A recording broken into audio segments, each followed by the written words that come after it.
বিশ্বের বৃহৎ বেসরকারি উন্নয়ন সংস্থা ব্র্যাক কর্তৃক পরিচালিত পাটগ্রাম শহরের কেন্দ্রীয় বাস টার্মিনালে অবস্থিত ব্র্যাক প্রাথমিক বিদ্যালয়।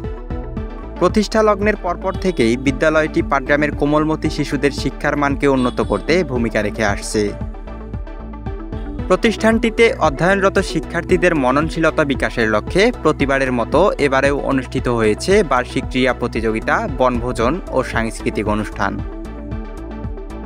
3 দিনব্যাপী এ অনুষ্ঠানে বিভিন্ন খেলাধুলার পাশাপাশি আবৃত্তি, বিতর্ক, সঙ্গীত সহ আরও নানান প্রতিযোগিতার আয়োজন করেছে স্কুল কর্তৃপক্ষ। এতে কচিকাঁচা ছোট বাচ্চাদের সঙ্গে অংশগ্রহণ করেছেন অভিভাবকরাও। শিক্ষক ও অভিভাবকদের কুশল বিনিময় এবং বাচ্চাদের একঘেয়েমি দূর করতে এমন উৎসবের আয়োজন করেছে বলে জানান প্রতিষ্ঠান প্রধান।